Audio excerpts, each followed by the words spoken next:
안녕하세요. 과학과 철학의 만남.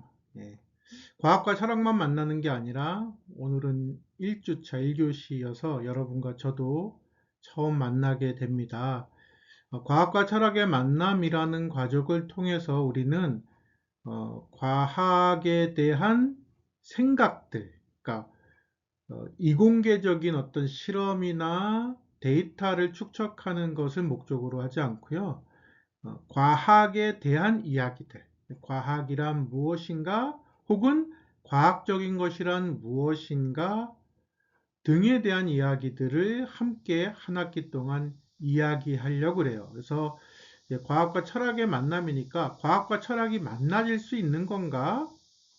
과학과 철학은 좀 다른 거 아닌가? 과학은 어, 이공계가 기술과 가까운 거고, 철학은 인문학, 어, 사람의 이야기에 가까운 거 아닌가 이런 생각들을 먼저 다루어 보고요. 그 다음에 과학이 뭔지, 그 다음에 과학의 역사가 어떻게 진행돼 왔는지, 그리고 20세기 후반부의 과학에 대한, 즉 과학 그 자체 혹은 과학적인 것에 대한 논의들, 철학자들과 또 과학자들 혹은 과학 철학자들의 논의들을 좀 살펴보고 우리의 수업을 전체적으로 진행해 가려고 합니다. 첫 시간이라 서로 낯선 것이 있을 수 있지만 같이 즐거운 시간들 만들어 보고요. 꼭 질문이나 수업에 어려운 점이 있으시면 언제든지 어, 연락을 주시면 메일도 좋고 톡도 좋고 연락을 주시면 소통을 할 수 있도록 해보겠습니다. 네, 저희 과목은 과학과 철학의 만남이고요. 오늘 첫 번째 수업은 융합의 시작입니다. 네, 잠깐 설명드린 것처럼 과학 그리고 인문학 이게 어떻게 만날 수 있는 거지 혹은 하나일 수 있는 거지 하는 질문에 대한 생각들을 좀 나누어 보려고 해요. 과학과 철학은 다른 거 아닌가? 하는 질문들이 아마 머릿속에 떠오른 분이 계시다면 한국 교육을 잘 받으신 분들이에요. 우리가 기억해 보시면 알겠지만 고등학교 시절을 보내게 되면 고등학교 1학년 때쯤 되면 과거에 선생님들이 넌 이과를 갈 거니 문과를 갈 거니 결정해야 돼. 진로 결정을 좀 하라고 요청을 받았어요. 기억나시죠? 그만큼 우리는 이과적인 것, 과학과 기술, 그리고 인문학적인 것, 철학, 역사, 문학, 언어 이런 것들은 전혀 다른 교실에서 전혀 다른 주제들을 다루는 것으로 이해해 왔어요. 그래서 이거를 과거에는 20세기까지만 해도 이거를 우리가 두 개의 문화와 같다라고 얘기를 했습니다. C.P. 스노우라고 하는 사람이 두 문화라는 책을 통해서 주장한 건데요. 인문학과 철학은 사유하는 방식이나 다루는 대상이 다르기 때문에 이 두 개는 완전히 단절되고 분리된 형태로 구성되어야 한다는 거였어요. 그래서 한국 교육도 역시 이과와 문과를 나눠서 확연히 좀 제도적인 차이를 갖고 왔고 대학을 갈 때도 이과를 나온 친구는 그쪽 계열의 대학을 문과를 나온 친구도 문과 계열의 이문학 계열의 대학을 진학할 수 있도록 했어요. 그러나 20세기 후반부 이후 21세기를 살아가는 우리들은 요 경계가 허물어져 가고 있는 것을 경험하게 되죠. 아이폰을 만든 스티븐 잡스가 아이폰을 처음 선전할 때 거대한 배경에 하나의 이정표를 세워 놓습니다. 그리고 그 이정표엔 두 개의 방향, 이쪽은 동쪽이에요, 이쪽은 서쪽이에요 하는 방향표를 표기했는데 그 방향표 한쪽에는 테크놀로지, 기술, 또 한쪽에는 휴머니티, 인문학 이렇게 두 개의 이정표를 해놓고 아이폰은 기술과 인문학의 조화, 결합, 융합, 통섭이다. 이렇게 제품 설명을 하기 시작했습니다. 그러면서 인문학자들에게도 기술적인, 이공계적인 상식이, 또 과학과 기술을 다루는 사람에게도 인문학적인 상식이 필요하다는 사실을 우리가 깨닫게 되고, 통섭이니 융합이니 하는 이야기들을 진행하면서 과학과 철학은 다른 것이 아닌가? 혹은 좀 다를 수 있지만 융합될 수 있는 것이 아닌가 하는 생각들을 하기 시작을 했죠. 그러나 사실은, 그러나 사실은 시작부터 우리가 잘못 이해했던 거죠. 시작부터 과학과 인문학은 다른 애들이 아니었어요. 우리는 지속적으로 이 두 개의 분과가 CS 스노우가 말한 것처럼 분리되어 있는, 혹은 통합할 수도 있는, 통합한다라고 하는 이야기의 전제는 얘네 둘은 좀 다른 거야. 그지만 친구할 수 있어 라고 하는 생각들이 있는 거잖아요. 그런데 정말 그렇게 구분돼 있는 걸까? 그러면 철학의 시작은 무엇이고 과학의 시작은 무엇이었을까를 좀 고려해 보면 이 질문에 대한 답을 우리가 찾을 수 있을 거예요. 서양 철학, 서양 사상의 시작을 우리는 그리스로 가지고 올라가죠. 고대 그리스의 철학자들, 예를 들면 소크라테스, 플라톤, 아리스토텔레스 등등의 철학자들을 생각합니다. 그리고 이들은 정확하게 인간에 대한 질문들을 제기했고, 그렇지. 그러면 철학은 인간에 대한 질문이었지. 맞아. 근데 과학은 어디서 출발했을까? 여러분, 과학은 어디서 시작했을까요? 뭐 사람마다 과학의 시작을 어디에서 출발할 것인가로 보는 것은 차이가 있을 거예요. 그러나 일반적으로는 근대의 과학혁명 이후, 뉴턴의 프린시피아 이후로 보는 분들이 대부분일 겁니다. 그러나 조금 더 길게 긴 안목을 갖고 생각해 보면 과학의 시작은, 즉 자연에 대한 물음, 인간의 삶의 조건에 대한 물음으로부터 출발했다고 말할 수도 있어요. 그럼 어디까지 우리가 데리고 끌고 올라갈 수 있냐면 고대 그리스의 자연 철학자들로부터 시작했다고 볼 수도 있습니다. 그러니까 고대 그리스의 현인들은 인간에 대해 질문했고요. 또 인간 삶의 조건, 즉 자연에 대해서 질문을 했습니다. 그 출발이 다르지 않았어요. 그리고 인문학과 과학, 과학과 철학이 다르지 않다는 또 하나의 근거는 뭐냐면요. 이들의 질문의 형태가 동일하다는 거예요. 그러니까 과학은 뭐를 묻냐면요. 왜 비가 내리지? 와 같이 왜를 질문해요. 그리고 그 질문에 대해 답을 찾으려고 하는 노력이 과학자들의 노력이죠.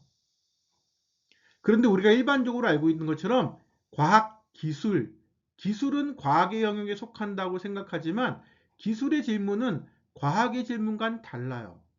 기술은 어떻게 물어봐요?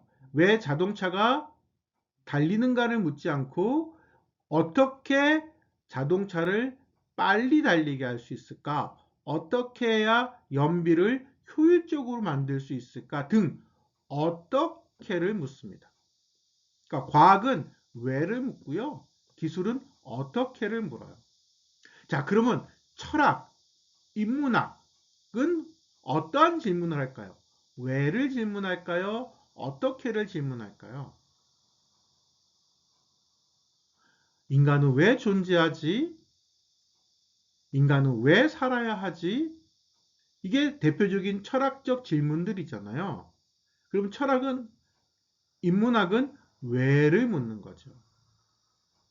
즉, 과학과 인문학은 그 질문과 탐구의 방향과 목적까지는 좀 그렇지만 주제가 같은 거죠.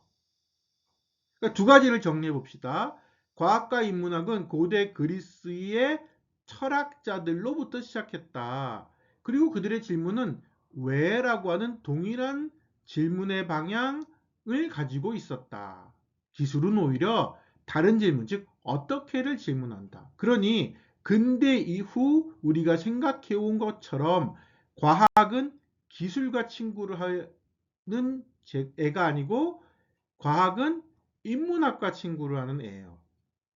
너만 그렇게 생각하는 거 아니냐고요? 그렇지 않습니다. 최무영 교수의 물리학 강의라는 책을 좀 인용할게요. 서울대 물리학과 교수님인데 이분이 이 책에서 이렇게 말합니다. 과학은 인문학과 같은 데 있어야 하고, 우리가 앞에서 다룬 이야기네요. 과학과 철학의 출발점은 고대 그리스 철학 혹은 자연 철학이었다. 그리고 이들의 질문은 왜라고 동일한 질문을 던진다. 그러니 과학과 인문학은 같은 데 있어야 하죠. 공학과는, 즉 기술과는 오히려 멀리 떨어져 있어야 돼요. 왜냐하면 기술은 어떻게를 질문하니까요. 그런데 어쩌다 보니까 과학과 기술이 둘러붙어서 이 고생인가, 못하네요. 공생인가도 뭐 사실은 어법적으로는 같지만 이 책의 작구 그대로를 읽어드리면 고생인가라고 말해요. 그쵸? 최무영 교수가 말하고 있는 것처럼 과학과 인문학은 동근원적이고 동일한 근원에서 출발했다는 겁니다. 동근원적이고 동일한 연구의 목적, 방향성을 갖고 있다는 거죠. 그럼 우리가 과학과 철학의 만남 가능하다고 생각할 수 있겠죠. 아니, 오히려 그게 더 적절한 것이고 올바른 것이다 라고까지 좀 극단적으로 말씀드리면 그렇게 말씀드릴 수 있을 것 같아요. 자, 이거 우리 기억합시다. 과학과 인문학은 근원이 같고 질문이 같다. 그래서 얘네들은 친구다. 아니고 더 뭐 말하면 형제와 같다. 다른 동생과 오빠, 동생과 형, 누나와 동생, 뭐 이런 거죠.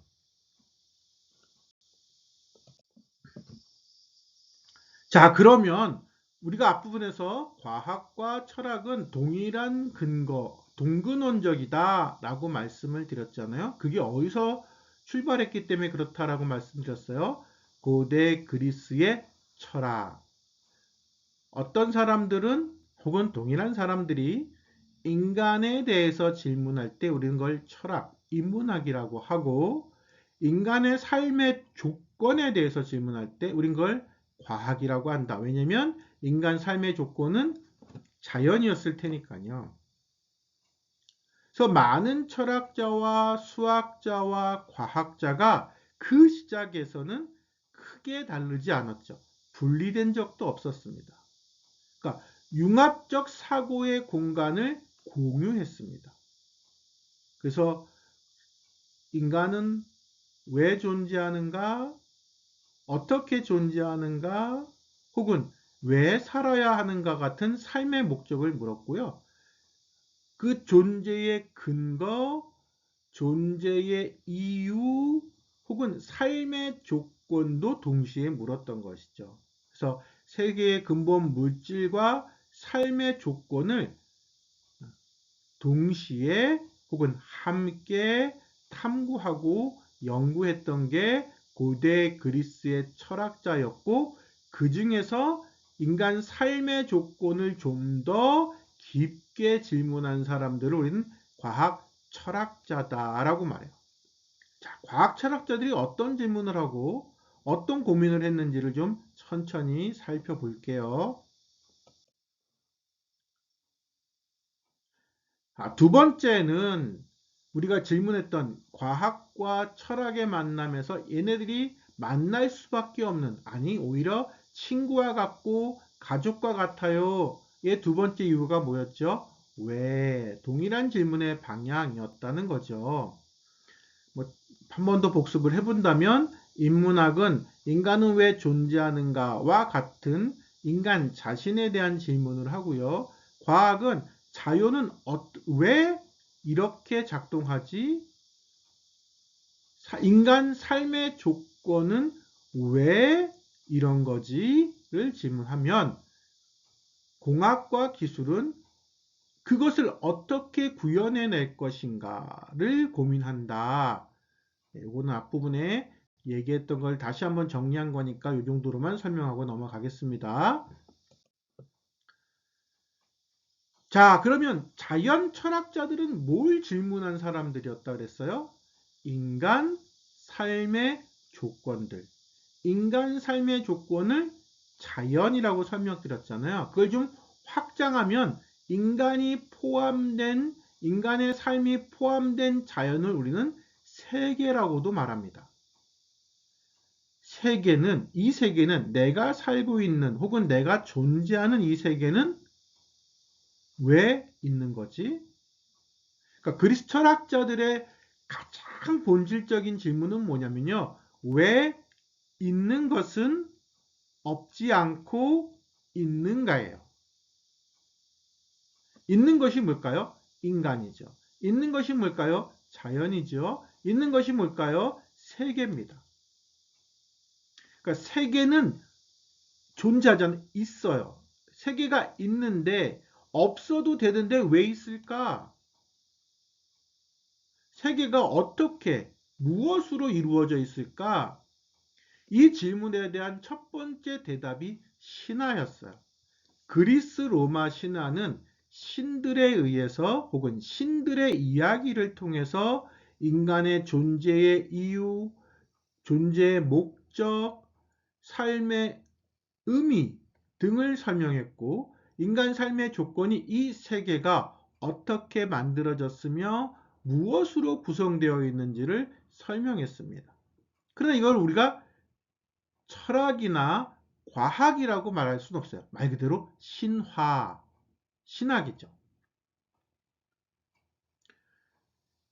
고대 그리스의 자연 철학자들은 신화적인 요소를 배제하고 이 세계가 인간이 살아가는 삶의 조건인 이 세계가 어떻게 혹은 무엇으로 이루어져 있는가를 질문한 최초의 사람들이었어요.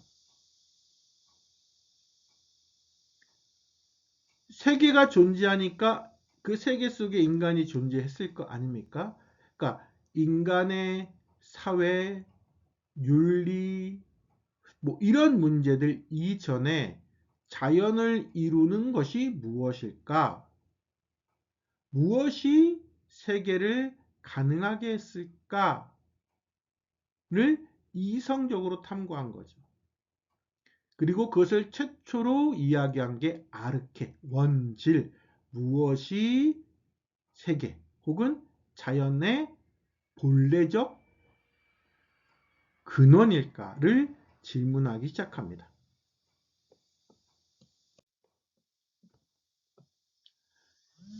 자, 이 질문, 다시 이 세계가 왜 존재하는가, 어떻게 존재하는가, 무엇으로부터 시작됐는가를 질문한 게 자연 철학이라고 말씀드렸고 그거에 대한 대답이 학자마다 다 달랐어요.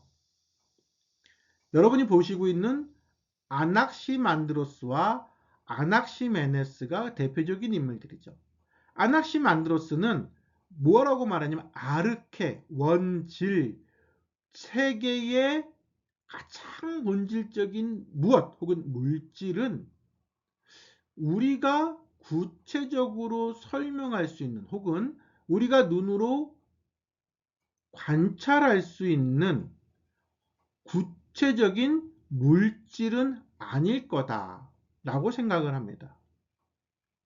그리고 우리가 구체적으로 관찰할 수 없으니 구체적인 어떤 것인지를 설명할 수 없을 거야. 그것은 아마도 매우 추상적인 어떤 것일 거야. 그래서 그를 아페이론. 아는 영어에서도 A가 붙은 부정형이잖아요. 뭐뭐가 아니다. 네, 아페이론. 그래서 한정 지을 수 없는 것. 무한정자라고 주장해요. 그러니까 세계의 근본 물질은 우리가 구체적으로 규정하거나 설명할 수 없는 그 무엇, 즉 아페이론 무한정자야. 형태가 없지요. 근원적 진료를 우리가 설명할 수 없지요. 라고 말합니다. 그리고 이후 자연과학자들은 그 아르케를 아페이론을 설명하려고 든 사람들도 있었겠죠. 에휴, 왜 그걸 우리가 설명할 수 없겠어? 신이 없다면 물질이겠지. 뭐 공기일 거야, 물일 거야, 불일 거야, 흙일 거야. 뭐 다양한 이론들이 있었어요. 그 중에 아낙시메네스는 만물의 근원을 끊임없이 움직이는 공기라고 주장해요.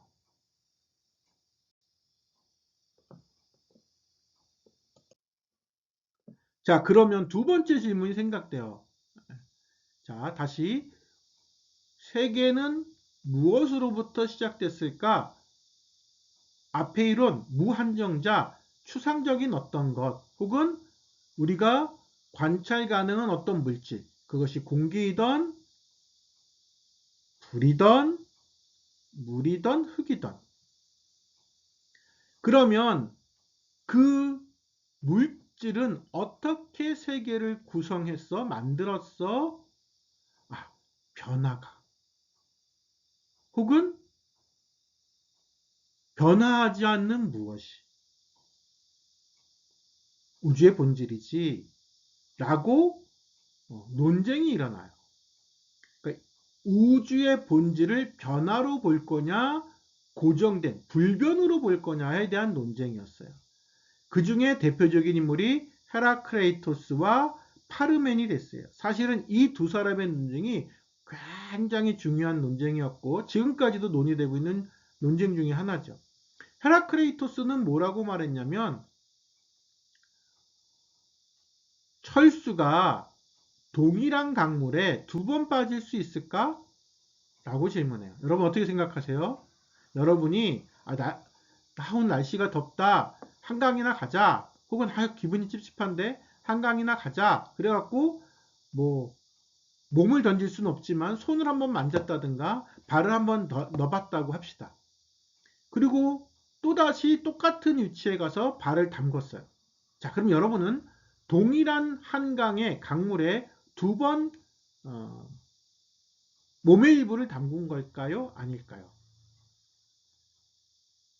한강은 동일한 한강이니까 두 번 담근 거지 라고 말하는 친구들도 있을 거고 분들도 계실 거고 잘 생각해 보니까 내가 뭐 1시간 전에 손을 한번 담궈 봤어요. 그리고 친구들하고 산책하고 한강 라면 먹고 집에 가기 전에 서운하니까 한 번 더 물에 담궜어. 근데 1시간 전에 내가 만졌던 물은 1시간 뒤에 만졌던 물일까요? 아니겠죠. 1시간 전에 물은 이미 흘러내려갔겠죠. 그래서 헤라크레이토스는 동일한 곳의 강물에 두 번 사람이 몸을 담글 수 없다. 즉 모든 것은 변화한다. 모든 것은 흐른다. 라고 하는 만물 유전설을 주장합니다. 그러니까 세계, 자연의 본질은 뭐예요? 변화다. 그리고 변화를 추동하는 게 로고스고 그건 투쟁이다. 길게 설명을 드리기가 좀 시간적으로 어려우니까 이 정도만. 그랬더니 파르메니데스는 야, 너 지금 생각을 잘못하고 있는 거야. 생각해봐. 학교 다녀오겠습니다. 어머니 학교 다녀오겠습니다. 그러고 나왔는데 핸드폰 두고 왔다. 그러고 바로 뭐 1분도 안 돼서 1초도 안 돼서 10초도 안 돼서 다시 들어가서 엄마 핸드폰 주세요. 했는데 그 엄마가 니네 엄마가 아니야? 10초 전에 학교 다녀오겠습니다 한 엄마랑 10초 후에 핸드폰 주세요 했던 엄마가 다른 엄마야? 아니잖아. 그러니까 우주의 본질, 모든 존재를 존재하게 하는 그 근원은 단 하나이고 그 단 하나의 존재는 그쵸. 변하지 않는 거죠. 라고 파르메디스가 주장해요. 변화를 완벽하게 부정을 합니다. 이 두 사람의 싸움은 누구의 승리로 끝났냐면 사실은 파르메니데스의 주장으로 생각이 옳다는 것으로 끝나요. 사람들이 묻기 시작하는 거죠. 야, 정말 세상은 본질은 존재는 고정되어 있어? 운동이 없어? 그 우리가 경험하고 있는 이 변화는 뭐야? 그러자 파르메디스의 제자인 제논이 재밌는 설명을 해요. 자, 아킬레스가 있어. 아킬레스는 엄청 잘 달리는 친구잖아요. 아킬레스가 있어. 그리고 거북이가 있어. 둘이 토끼와 거북이처럼 달리기 시합을 한다고 하자. 단 거북이가 한 1km 앞에서 먼저 출발할 거야. 그러면 아킬레스는 거북이를 따라잡을 수 있을까? 어때요, 여러분? 현실 세계에 당연히 그렇겠죠. 그러나 제노는 이렇게 설명을 해요. 자,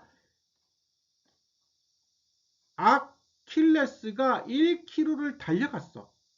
1km를 달려간 거는 거북이의 출발점이잖아요.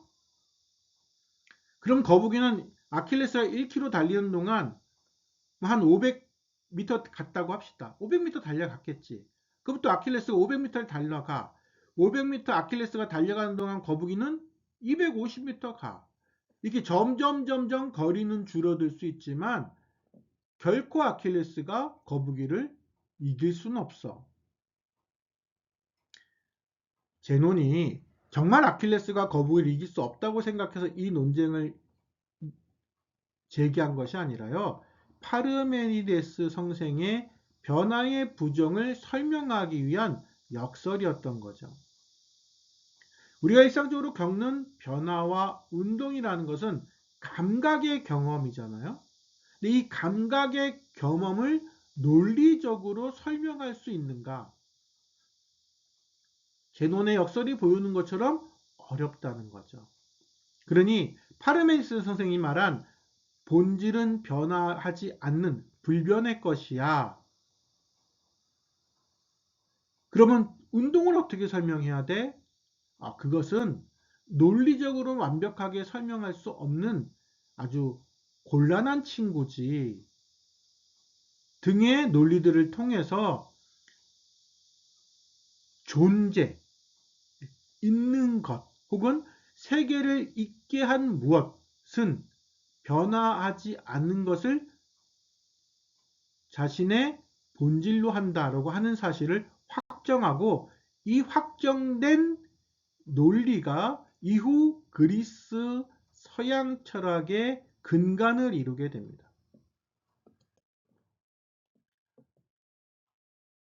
그리고 세 번째 논쟁은 뭐였냐면요. 자, 세계의 출발은 뭐야?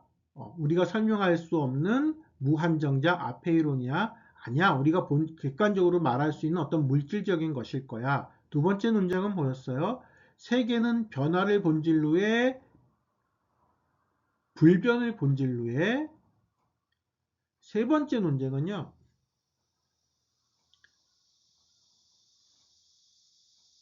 세계의 질서를 그럼 어떻게 우리가 이해해야 해?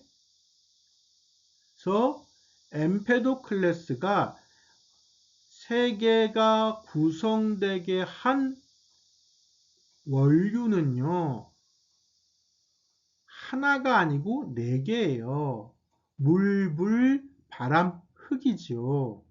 바람은 공기로 바꾸셔도 돼요. 그리고 이 네 가지를 결합시키고 이 네 가지가 만나고 헤어지고 하면서 세상이 구성되어 왔던 겁니다.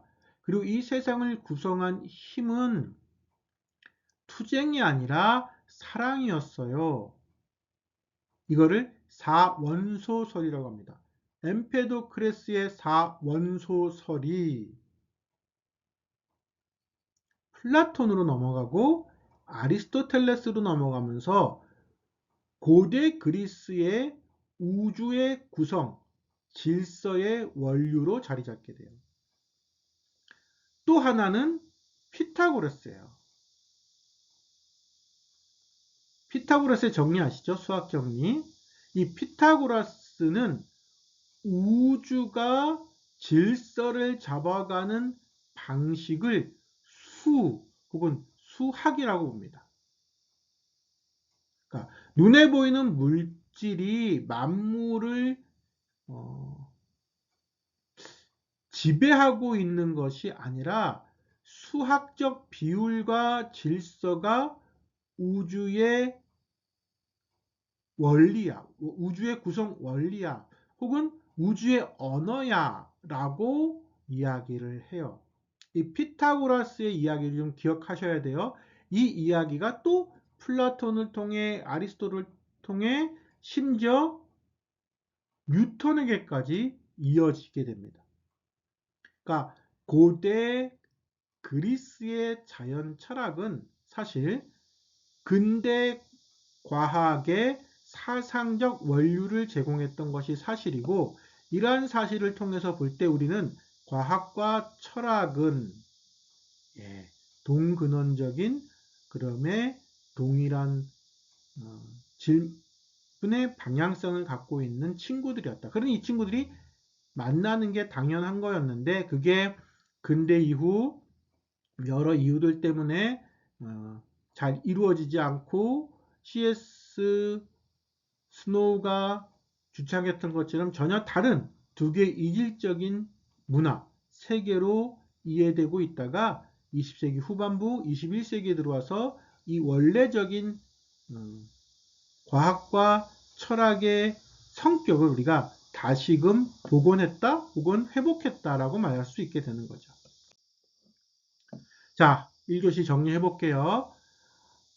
학문 분과의 분화에 따른 과학과 인문학의 두 갈등, 절대적이거나 필연적인 것이 아니다. 왜? 얘네들은 근원이 동일하다. 그리고 질문도 동일했다. 어디를 기반으로 했기 때문에 그렇다? 고대 그리스의 자연 철학에 기반했다. 그러면 고대 그리스 자연 철학이 뭘 얘기했는데, 고대 자연 철학자들은 세계를 구성하고 있는 근본 물질이 뭐야? 세계의 근본적인 성격이 변화야? 불변이야? 그러면 물질이 몇 개야? 세계를 구성한 물질이 한 개야? 여러 개야? 그 다음에 우주의 질서를 구성하는 것은 무엇이야? 등을 탐구했고, 어떻게 논리적으로, 이성적으로, 그래서 과학의 기초를 혹은 과학을 사유하는 사유 방식의 기초를 다져왔다. 이렇게 정리할 수 있겠습니다. 다음 시간에 뵙겠습니다.